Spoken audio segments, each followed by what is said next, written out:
everyone. Welcome back to Football Update. This is Andy. And this is Robin. And we did the AFC divisions last episode, so we're going to go to the NFC divisions, and we're starting off in the NFC North, going over the transactions. The Chicago Bears signed quarterback Brett Rippon, running back, DeAndre Swift to a 3-year, $24 million deal. They had gotten an extra 4th-round pick in the trade down from 9 to 10 last year. So they were able to use one to get Keenan Allen from the Chargers, re-sign wide receiver Dante Pettis.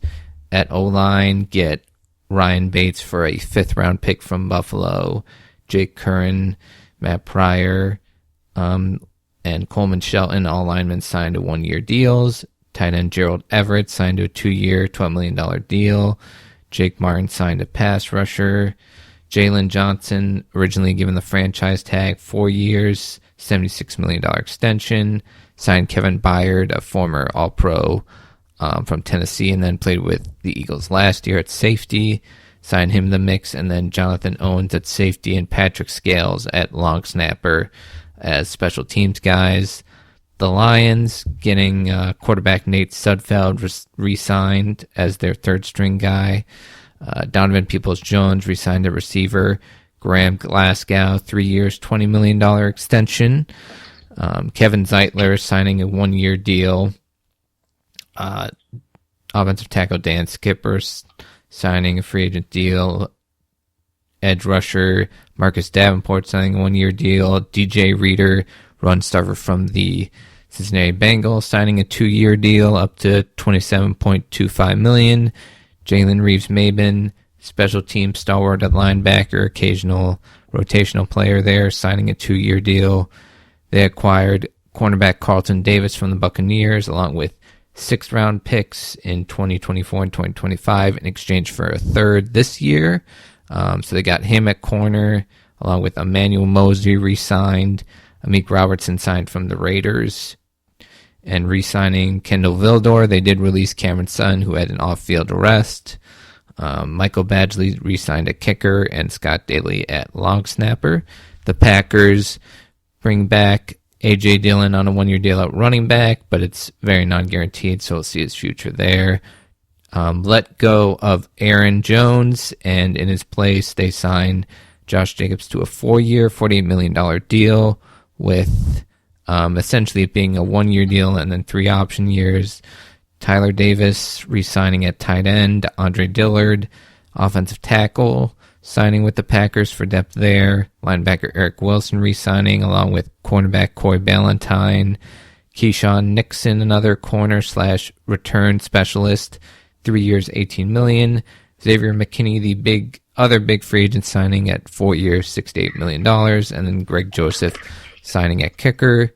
And the Minnesota Vikings not able to retain Kirk Cousins, so they sign Sam Darnold to a 1-year deal up to $10 million. They take from their division rival their running back Aaron Jones, 1 year, $7 million. Brandon Powell re-signed at wide receiver, and then brought in was Trent Sherfield from Buffalo. Johnny Munt brought back at tight end, so along with TJ Hawkinson coming back from injury, and Isaiah Oliver, they have him in the mix. David Questenberry and Dan Feeney at offensive line re-signed. They lose Daniil Hunter, replace him with Jonathan Grenard, 4 years, $76 million. Sign Andrew Van Ginkel, 2 years, $20 million from Miami. John Ward also signing, along with Jared Tillery on a 1-year deal. Re-signed Jonathan Bullard and Jonah Williams. So a lot of reinforcements in at the defensive line. Bringing Blake Cashman on a 3-year deal worth $25.5 million. And then Shaquille Griffin signed free agent deal at corner. So those are all the moves. Some quick storylines in the NFC North and some ideas I have. With the Bears having the number 1, number 9 pick, you and I in the past had talked about, maybe they could somehow maybe work with Justin Fields. And my perspective on that has changed over the last year and, with them making the move. And for me, it was just Ryan Poles wasn't the guy who made him the selection because, he's only been there 2 years. I think he wanted to give him every chance to prove himself. And if you guys haven't made that leap in the 3rd year, as a player and as a winner, only 10 wins in 3 years, and there are a few games here and there where if he plays better and wins more than 5 games as a starter, they might be in the playoff. Now, whether they would have done anything, probably not, but, so that's kind of how I feel. Now they have a guy who's made a point that he wants to be as great as anyone that's ever played the game and loves Chicago and everything else. So I think the Chicago fan base is rejuvenated and excited for that. But I think this division has got a chance to be as competitive as any in the league, with Jordan Love emerging, what the Vikings have around whatever young quarterback they can put in, and of course Detroit being that close to a Super Bowl, but can they rise up from like a tough defeat in the NFC Championship? So how do you see the NFC North and all those storylines? Well, first I want to start with Chicago just because this upcoming draft, this really is all or nothing for them. Like, you've gotten like the past two, not two drafts, but like your past 2 big quarterbacks were major first-round pickups, and for me, I kind of get why they moved on from Justin, just because, you got the chance at the potential of, oh my gosh, Caleb Williams. Caleb Williams, thank you. For some reason, I was getting him confused with Malik Neighbors for some reason. Caleb Williams kind of fell on the number 1 pick, I should say, fell in their lap. I mean, the few things I thought about, again, it is Caleb Williams, but it's like 2 things you could have done if you would have kept Fields. You could have, you got a little more, you got to trade to Buffalo for a better line. They got trade for better receivers, like they got Keenan Allen, because Keenan Allen didn't want to renegotiate. I'm sorry, not renegotiate. Was it a pay cut? Or yeah, it was. They wanted an extension, but as a result of the extension, there would have been a salary reduction. And I think his opinion was, I just had my best season ever, which he did, in limited time. So, right, that's right. That's right. So, we'll see what happens. But like, if Caleb Williams ends up being a bust, it's just like that. The Bears are cursed just because they have not had a. Isn't it? Oh my God! The guy who was the Bears quarterback for a while in like the 2010s. Jay Cutler. Jay Cutler, thank you. Yeah. Like, if I remember, isn't Jay Cutler like their number 1 in like all of their quarterback stats, if I remember? Weirdly enough, yes, but they've never had a 4,000-yard passer in their franchise history, and even a guy. Yeah. Oh, I'm sorry. Didn't mean to cut you off. Oh, no problem. But, so even though he had, great run, never got the 4,000 yards, and, he did win a playoff game in the NFC title game, but even that's kind of like shrouded in disappointment because he had gotten hurt, and there was always this debate, well, could he have played through it instead of let Caleb Haney take snaps, and then Brian Urlacher wasn't publicly ever the biggest fan of him as a quarterback or person, so, but, like you said, quarterbacks are cursed, but it is fun for, I think, the fan base to, even if it's more public than I think the outside world would like it to be or view it, someone that says, hey, I want to be here and be the guy, And I think Fields said that to some extent, but there was, it just never, materialized. Yeah, he's kind of in a Baker Mayfield situation where like, he's a really damn good quarterback, and they decided on going on a potential upgrade. I mean, the difference here, though, is, the Bears didn't squander 3-round picks for Watson. For someone else. Yeah. But this last thing I'll say about the Bears, like, to me, what they also could have done, you would have still had Keenan Allen, oh my, sorry. DJ Moore. DJ Moore, thank you, yeah. I was getting him mixed up with the other old Panthers wide receiver. And if you would have stayed at number 1, maybe you would have taken Harrison Jr. and someone else with Fields, or maybe the smarter thing, do what they did last year. They could have traded, that first round pick for an arsenal of maybe two more firsts, Yeah. But it will be interesting. Packers, I'm really interested. It's like they made the playoffs and they beat the Cowboys and they almost beat the NFC Championship. Yeah. So it's a very young team. I know Packer fans were excited thinking they had the best running back duo. Briefly, yeah. For a few hours. So they're going to be fun to watch. Oh, yeah. Again, they're still a very young team, so it's going to be. I can't honestly give. Again, it's also way too early to predict, But I think they'll have a decent season at worst, just from what I saw last year. The team that possibly could be the worst, or again, we don't know how. They don't really have a QB situation right now. We do assume the Vikings are moving up. I mean, they did that deal with Houston, so they would have 2 picks.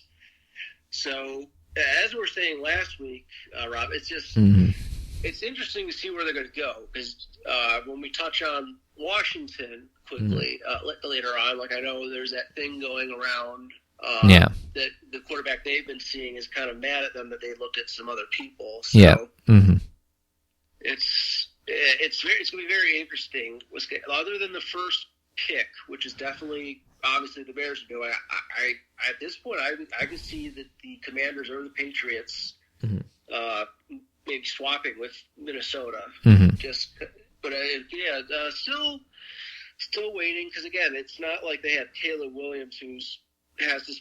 Everyone's been saying this could be the next big thing that could do what C.J. Stroud did for Houston past season, which still beyond incredible. Oh, yeah.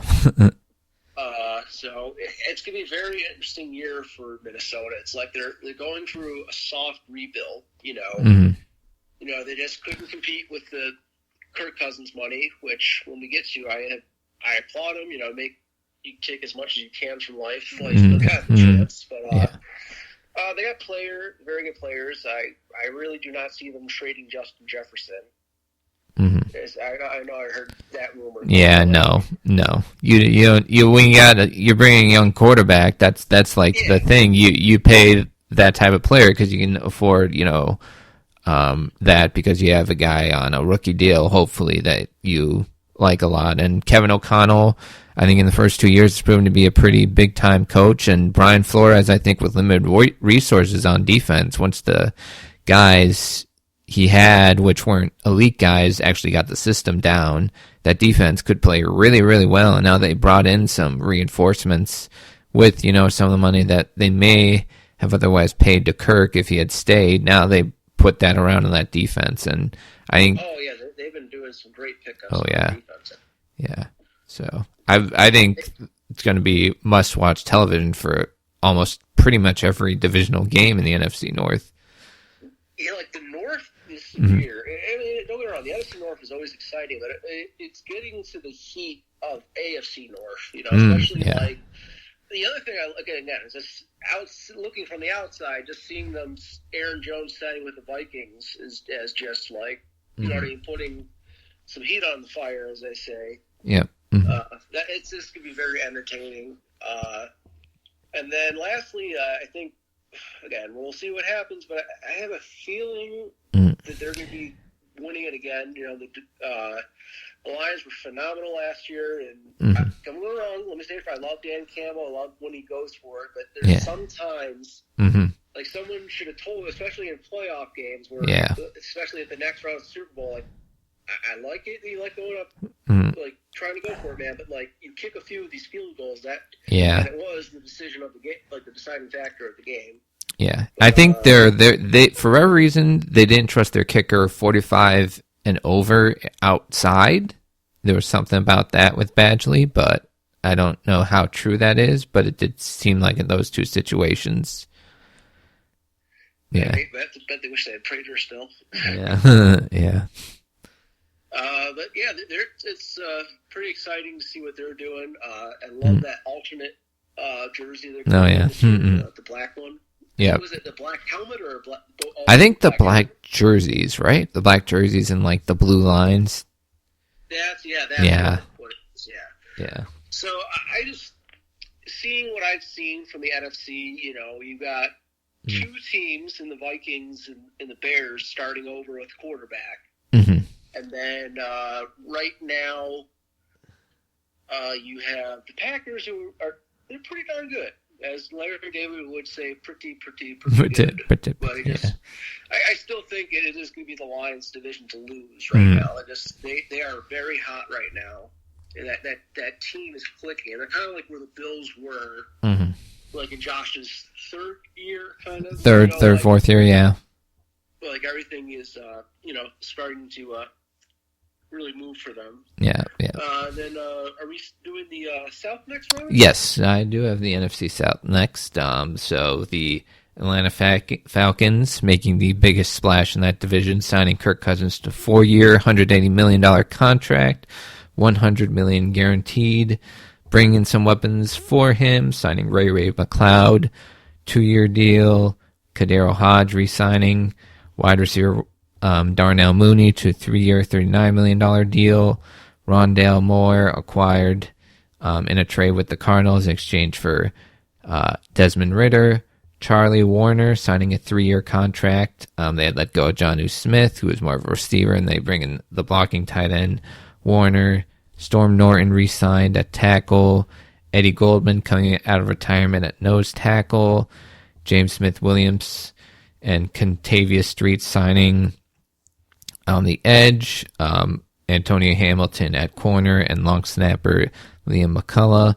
The Carolina Panthers, they acquired in a small swap of draft picks, a 7th rounder in exchange for cornerback Dante Jackson. They get wide receiver Deontay Johnson. They had to give up a 6th as well in that exchange. Wide receiver David Moore from the Buccaneers signing with the Panthers. Josh Nyman, 2-year, $8 million deal at tackle.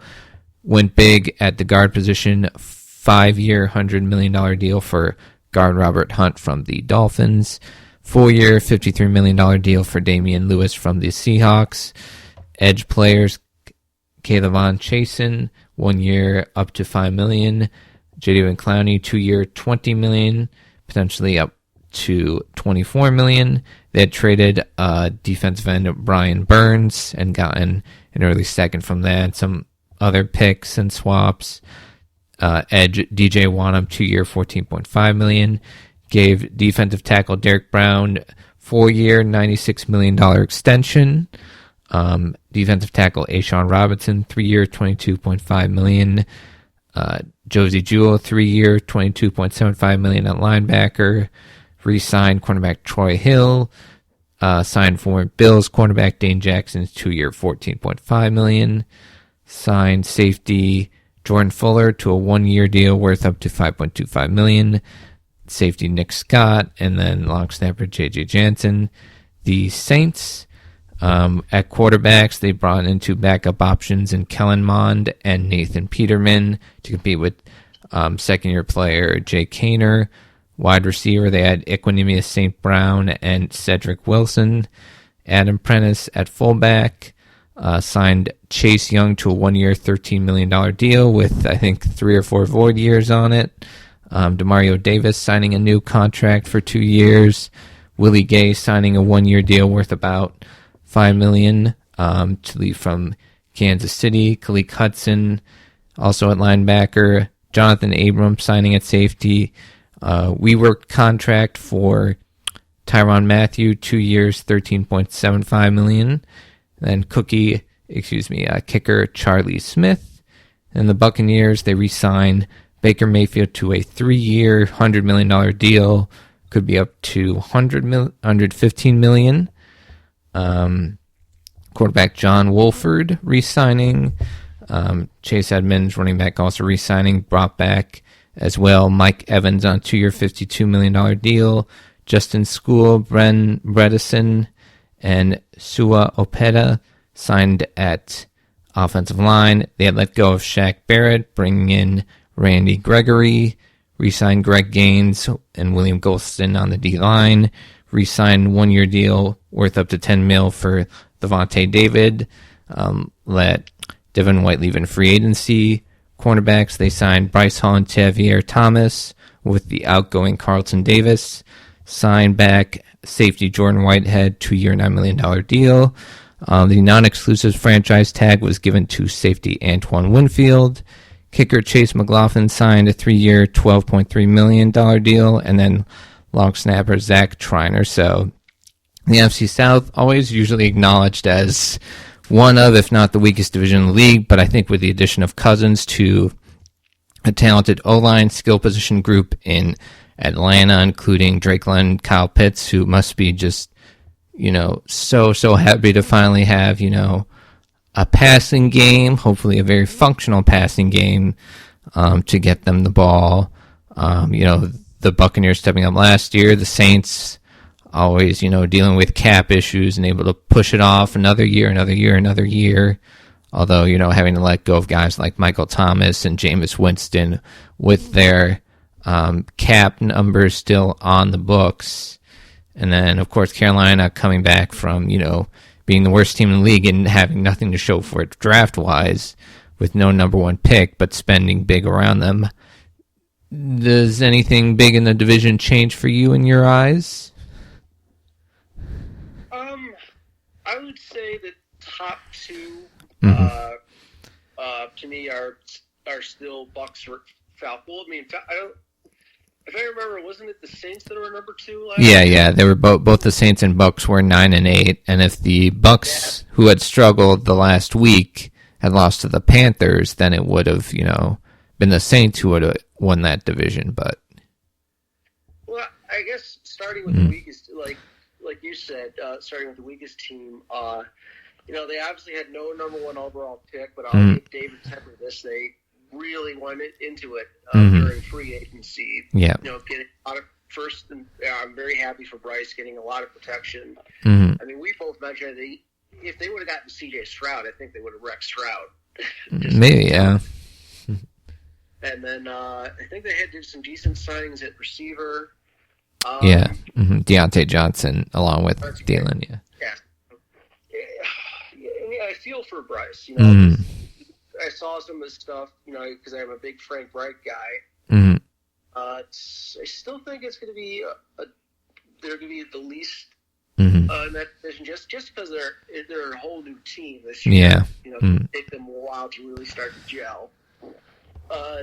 Next, you got the Saints. I don't know if they've gotten completely into it, but they're starting to finally shed the Peyton stuff, and it wasn't just Peyton.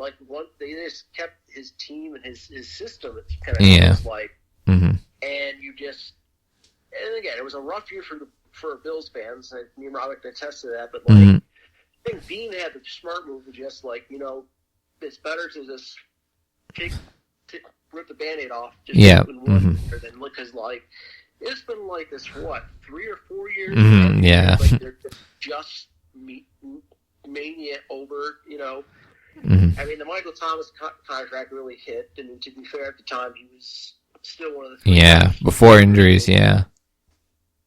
In the glory days, as you said, yeah. But I love Derek. I just think Derek does not really work in that system. The Raiders were the best for that, for him, in my opinion. You still got Kamara. So... interesting to see there. So proud and happy for Baker. Everyone agrees he got a raw deal in Cleveland because I remember every year he had a different coach, correct? It was Hugh Jackson, and then the second year was Freddie Kitchens, and then Stefanski his last 2 years. Yeah. Oh, so that's right. He was there for 4 years. That's. And it just I'm just so happy for him. Everyone thought he was. Last year, many people, and we kind of mentioned it, were thinking the Falcons are, I'm sorry, not the Falcons, the Buccaneers are beginning to do their tank potentially. With $70 million dead cap on the cap, yeah. And sure enough, Baker, played through it, didn't have to play through an injury again. But I was really happy for him. They still got one of the best wide receiver duos in the league. I just want to say, Mike Evans, isn't he the only person to have 1,000 yards for how many years he's been? 10 straight years. Yeah. That's just insane. Yeah. So that's going to be very exciting. A lot of signings, I think, that'll help them that Robin mentioned. We'll talk about more in our draft episode later in the week. But are they in the top 10 or kind of right in the beginning of the bottom, from 10 to 20? Who the Falcons? Falcons are at 8 currently. 8. You know what? What threw me off? It just the reason I get them mixed up is they both have red colors. I'm sorry. Yeah. So going to the Falcons, you have just a big improvement. You've always had talent there. You got Bijan Robinson, who I think can still be a phenomenal running back. Got some good receivers, and you got Kyle Pitts, who was not been using his advantage. Like Robin's saying himself, just getting someone like Kirk Cousins. I was so frustrated for Kirk. He was on pace to having a career year last year. He's playing indoors again. Again, hats off to the gentleman getting a nearly full contract. I can't remember if it was it all guaranteed again, or it was $100 million of the 180 guaranteed. Yeah, that's still 100. $100 million more than me. But it's gonna be very exciting to see them this year. I've always kind of been a fan of the Falcons. Basically, I like all football. Julio was phenomenal to watch younger. Just really happy for them. We got a good quarterback for the first time since Matt Ryan. Excuse me. So with 8, also, I wonder what they're going to do there. I mean, if they're one of the top 3 receivers there, where they maybe get them, that'd be a great additional weapon for Cousins. Yeah. Do need pass rush and maybe some corner, but I do forget about that part. Yeah, so we'll see what they'll do. But again, draft's less than a week away. Yeah. Very exciting. And I believe next would be the NFC West. What's your thoughts on there, Robin? So the moves in the NFC West: the Cardinals acquired Desmond Ridder in a trade with the Falcons for Rondale Moore, which you mentioned a bit ago. Signed running back DJ Dallas, special team stalwart from Seattle, 3 years, $8.25 million. Chris Moore signed as a wide receiver on a 1-year deal. Jonah Williams, 2 years, $30 million to play right tackle. They had let DJ Humphries go at left tackle following an ACL injury, so they're going to move second-year player Paris Johnson there. Tristan Cullen re-signed at guard. Evan Brown signed a 1-year, $2.35 million deal at center. Justin Jones signed a 3-year, $30.1 million deal at defensive tackle, and that position upgrade included Bilal Nichols signing a 3-year deal, Kyrus Tonga 1-year deal, linebacker Chris Barnes re-signed to a 1-year deal. They signed Mac Wilson 3 years, $12.75 million contract. Sean Murphy Bunting 3-year, $25.5 million. Long snapper Aaron Brewer and punter Blake Gillikin re-signed to a 2-year deal. Jimmy Garoppolo signing a 1-year for the Rams. Jimmy Garoppolo signing a 1-year base value of $4.5 million, max value of $12. So even though he's suspended the first couple games of the year, a backup option behind Matt Stafford. Demarcus Robinson signing a 1-year deal worth $5 million. Signed tight end Colby Parkinson from Seattle, 3 years, $22.5 million. Tyler Higbee coming off a torn ACL late in the year, so some depth there and maybe someone that can play in his absence in the immediate. They re-signed guard Kevin Dotson, who they acquired in a trade from the Steelers last offseason, 3 years, $48 million. Signed guard Jonah Jackson from the Lions, 3-year, $51 million. Larrell Murchison re-signed at defensive tackle. Christian Rosebohm re-signed at linebacker. Tre'Davious White signing a 1-year deal worth up to $10 million. He'd been let go by the Bills. Signed back cornerback Darius Williams, 3 years, $22.5 million. Previously was with the Rams before being with the Jaguars the past 2 seasons. Then signed safety Cameron Curl from Washington, 2 years, $13 million. The Niners re-signed quarterback Brandon Allen to a free agent deal, bringing also Joshua Dobbs on a 1-year, $2.25 million guaranteed deal. Chris Conley re-signed a receiver. John Feliciano brought back at interior O-line. Offensive tackle Colin McKivitz signing a 1-year, $7 million extension. So that is the guy at right tackle. Leonard Floyd, 2 years, $20 million, signed from Buffalo. 2 years, $18 million deal for Yetur Gross-Matos, so those 2 edges there. Malik Collins acquired in a trade for a 7th-round pick from the Texans. And then Jordan Elliott, 2 years, $10 million deal. So those 2 guys in at defensive tackle, replacing the Eric Armstead, who was, man of the year nominee for a lot of years there and a great player when healthy, but they could not keep him on the roster. Linebacker Devondre Campbell signing a 1-year deal, possibly a replacement for Dre Greenlaw during the season, coming off the torn Achilles in the Super Bowl.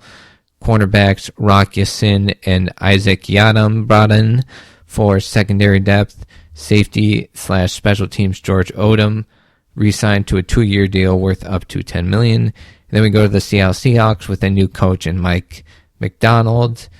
They acquired quarterback Sam Howell in exchange of draft picks, moving down from mid-3rd round to early 2nd round, early 4th round.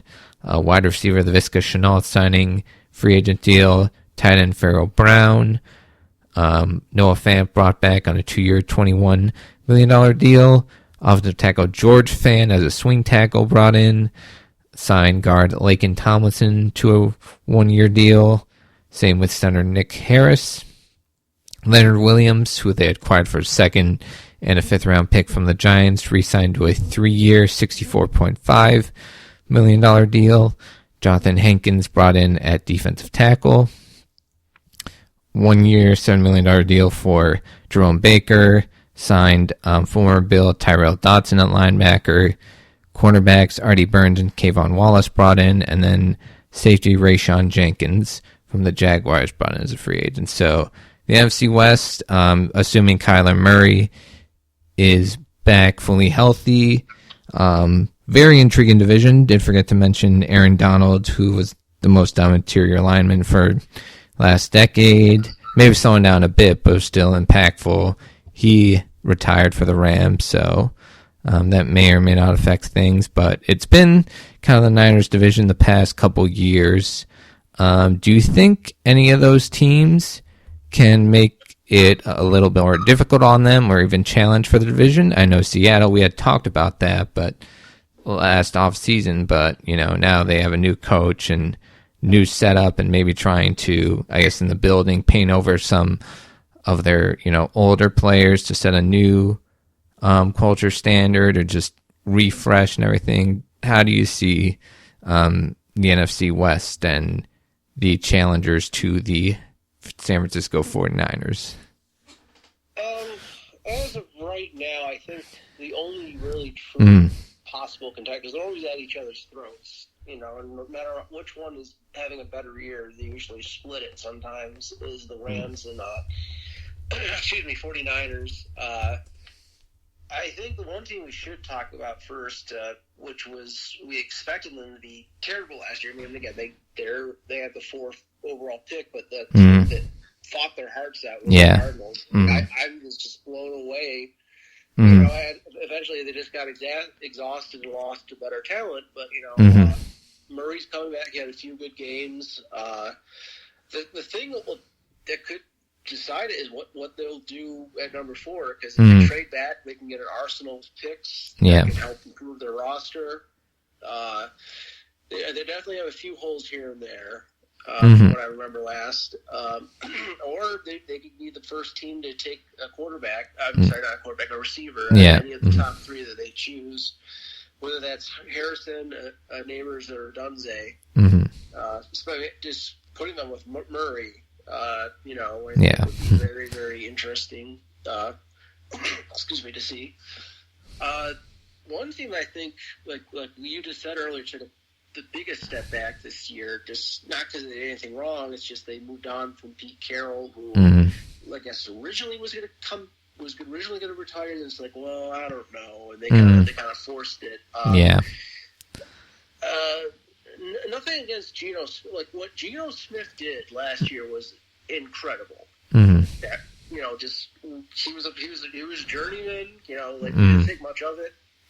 Got happily blown away. This year, everyone kind of recognized his ceiling again. And it's nothing against him, but I just don't see him being there, obviously for much longer. Like, he was, 2011-ish, 2012, if I remember? Yeah, I think so. He's 30, early to mid-30s. I want to check this, because I think it's 32, 33 is, but, he's had a small renaissance, but it hasn't resulted in any, playoff success in the past couple of years. He is 33 now, and I think will turn 34 in October. And who's behind? Is Drew Lock still there? I think he left, right? He left to the Giants, yes. And then they brought in Sam Howell. They traded. Okay, well, see, that could be a backdoor quarterback potentially. I'm not saying it will be, but you still got DK Metcalf and oh my gosh, Tyler Lockett. I'm sorry, Tyler Lockett. My head is all over the place today, guys. Yeah, Tyler Lockett. A decent. You still got that awesome tight end that's pretty decent from Denver from the Wilson trade. So it could be very exciting to see what Seattle does this year. But I still think that, as I said in the beginning, it still would be like the Rams or 49ers division, because again they always play it close. The Rams are finally been able to be picking in the first round after I don't know how many years. Yeah, 6 or 7. Yeah, ever since Goff trade. Yeah. Good gosh, yeah. You have they really recouped last year.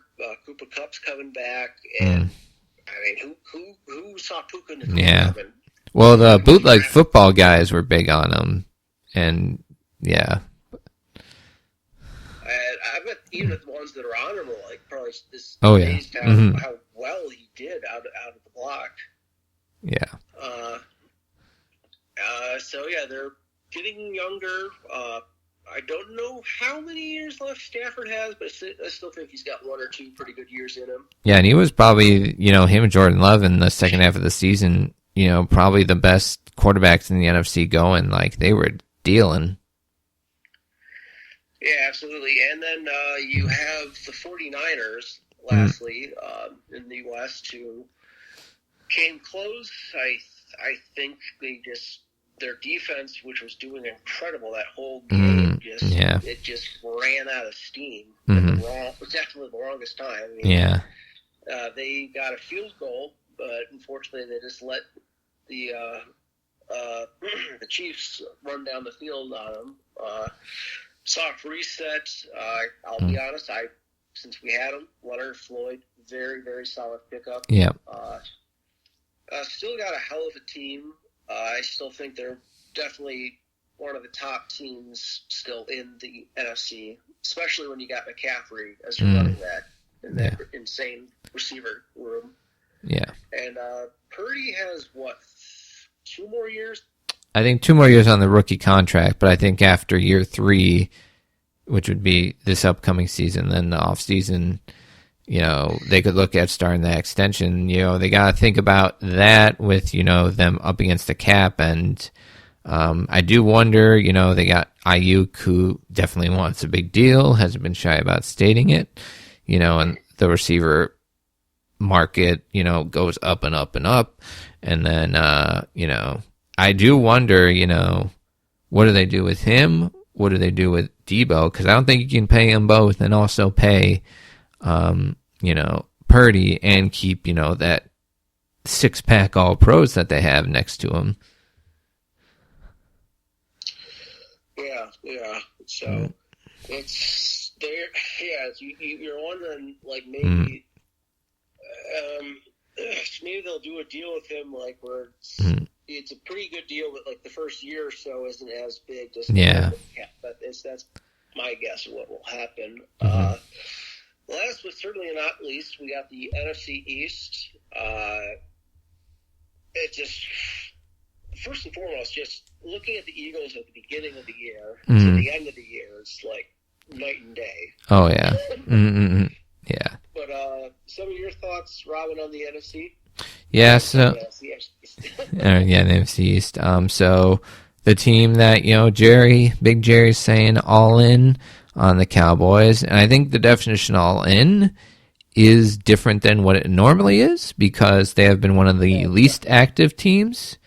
There's the all in my ass comment by Skip Bayless, and the comma is saving a lot of issues when he made that tweet. I'm not sure if you ever saw that one, but was it at running back? They re-signed Rico Dowdle, signed Royce Freeman, offensive tackle Chuma Edoga, signed a 1-year deal. Linebacker Eric Kendricks, I think he's like one of the only two outside free agents they brought in. Jordan Lewis re-signed to a 1-year deal at nickel. Trent Sieg re-signed a free agent deal, and it feels like they have, just like the Ravens, kind of let certain people go so they get a bunch of comp picks. Then the New York Giants signing Drew Lock to a 1-year, $5 million deal to be the backup to Daniel Jones. That could be a storyline in the draft. What type of long-term commitment they make with him, or do they get anybody young in the mix? Wide receivers, Miles Boykin and Isaiah McKenzie. At offensive line, Jermaine Illuminor from the Raiders, who can play tackle or guard, brought in. John Runyon signing a free agent deal at guard along with Aaron Stinney. So some depth there and maybe some backup if Evan Neal can't step it up this year. They acquired Evan Burns in a trade with the Panthers in exchange for 2024 second and fifth round picks and a conditional 2025 fifth rounder. Re-signed linebacker Isaiah Simmons, cornerback Darnay Holmes, and then signed Jalen Mills at corner. The Eagles signed quarterback Will Grier, acquire Kenny Pickett from the Steelers in a pick swap of, in exchange for a late third rounder they give to the Steelers. They get a fourth round pick, and then they also are trading away 2 seventh rounders. They get running back Saquon Barkley on a 3-year, $37.75 million deal.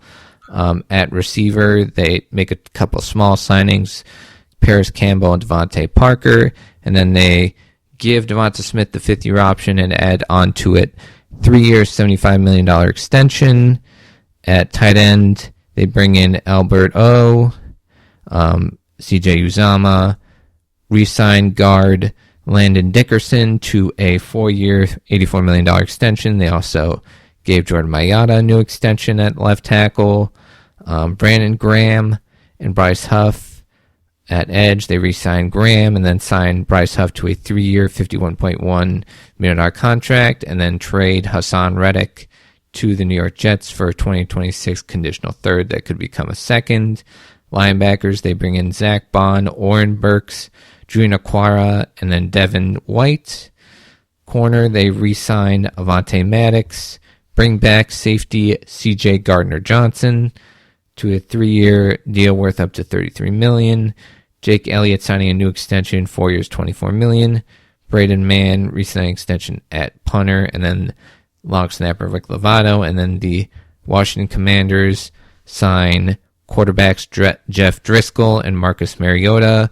Mariota, 1-year deal worth $6 million up to $10 million. Austin Eckler, 2-year deal worth up to $11.43 million. Jamison Crowder re-signed. Bring in wide receiver Alameda Zaccheaus from Philadelphia. bring in tight end Zach Ertz on a 1-year deal. Cornelius Lucas re-signed. Nick Allegretti from the Chiefs signing to a 3-year, $60 million deal. Dan Quinn's Cowboys connections are kind of coming up next with center Tyler Biotish, 3-year, $30 million. Michael Dieter also brought in at center. Edge Dorrance Armstrong, 3 years, up to $45 million. They also bring in on the edge Dante Fowler from Dallas, and then from San Fran, Cleveland Farrell. F.A. Odobo re-signed there. At linebacker, they signed Frankie Luvo, 3-year, $36 million deal. Bobby Wagner, 1 year, $8.5 million. Mikael Walker, also at linebacker. Corners, Michael Davis and James Pierre sign a 1-year deal with Jeremy Chin at safety for about $4.105 million. Brand McManus signing a 1-year, $3.6 million deal at kicker, and then alongside for Tyler Ott. So some of the storylines I see in the NFC East, the Eagles loading up roster-wise after that 1-6 end to the season. Howie making some creative moves with all the void years and everything. Is there now even more pressure on Nick Sirianni to not go one and done for the 3rd time in 4 years? Get back to that Super Bowl level. The Giants, is there now pressure on Brian Daboll? What do they do with Daniel Jones, as we said, with improved O-line and D-line? What's the real plan in Dallas? Is it just play out the year on 1-year deals for all the coaches and players with, Dak wanting a new big deal, CeeDee Lamb not showing up to voluntary, and then the Commanders, they weren't able to get Ben Johnson. That felt like a weird thing. And now also, like you had mentioned earlier, the Jane Daniels thing where they have the agent publicly criticize the team for bringing in other quarterbacks and other players at the same time they have Jane Daniels in for a visit. So now he may be interested in other teams. What do you think of the last division that we brought up in this, the NFC East? First with the Commanders, they're really starting to rebuild now. Last year, which I think we kind of predicted was kind of like, let's see what we got kind of year. Yeah. And assess everything.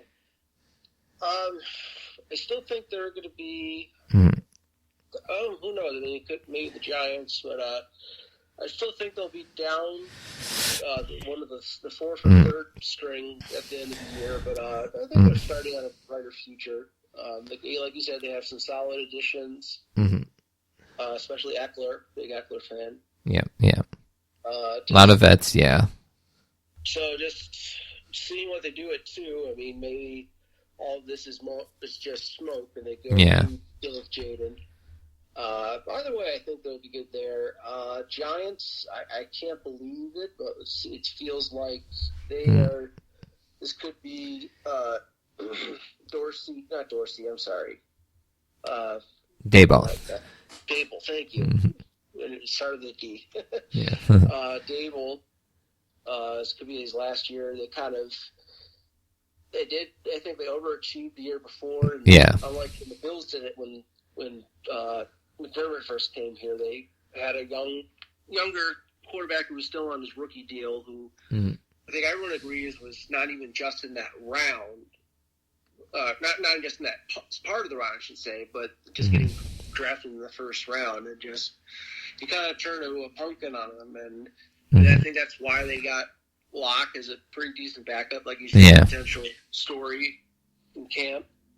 It stinks, I think they had a good system, but I mean, hopefully it works out for them. So they're at 6. They could get.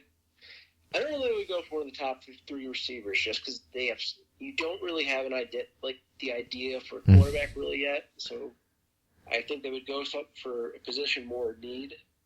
We'll talk about that later in the week. Just a quick sidebar. There's that rumor going around that Belichick is saying he's interested in the Eagles, potentially Cowboys or Giants, and honestly, just the way how the year turns, I could see one or all of those coaches leaving. Yeah, I could see what happens. Yeah. Because Peterson was it 2 years removed from the Super Bowl that he I think it was three. Well, that's right, it was 3. So it was that's right. And then you had but the other thing was maybe he got the extra year because he won one. Mm-hmm. Yeah. As you mentioned, the Cowboys. I still don't know why Jerry Jones said all in when they haven't really done anything at all. And then the Giants, that's something that place where Belichick cut his teeth with. Mm-hmm. So it's that funny meme of that big heavy set guy. I think it was behind a branch, like rubbing his hands and looking, because that's gonna be an interesting story. Yeah. Because I think he'll be signed next year. We did forget to mention that story that came out. Or maybe we mentioned it last week about the whole thing with Belichick and the Falcons and Kraft.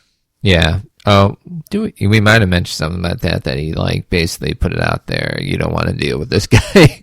It's like, oh, there's a lot of bitterness there if the Dynasty series wasn't enough to say that. Excuse me. Yeah, absolutely. So, I would actually put. I'm trying to think. I really do not know how this division is going to look. Yeah, I think the draft as well as with every other division can decide a lot there. Yeah, and even honestly though, for me, even after the draft, it's just you don't know. Like again, I think it's kind of funny that the Eagles got Kellen Moore, the old coach for the Cowboys, and then you got Vic Fangio. I think is always a solid defensive coordinator. So, I mean, this is an interesting year for the Eagles, and then I like you said, I do not know what the Cowboys are doing at all. I mean, it's not only did they not sign people, they failed to sign Tony Pollard. Tyron Smith left, although they can maybe move Tyler Smith out from guard to tackle, but I feel like it's getting comp picks and then saying, okay, Dak, we need you to win a playoff game or two, and that's maybe when we'll give the extension, but he counts $40 million against their cap next year, so regardless of if he's on the roster or not, so it could be a full set on rebuild, and then the CeeDee Lamb want 25 to 30 mil a year at receiver, and how the the Cowboys front office handle that. Sorry. Yeah, no problem. They are the team that the last 3 years, only team in the league 12 wins and up, but only one playoff win in that 3-year stretch. So yeah, it's very, very weird. I just think it's going to be please God did not let Belichick go. It's like having 2 Sith Lords at once. Oh yeah.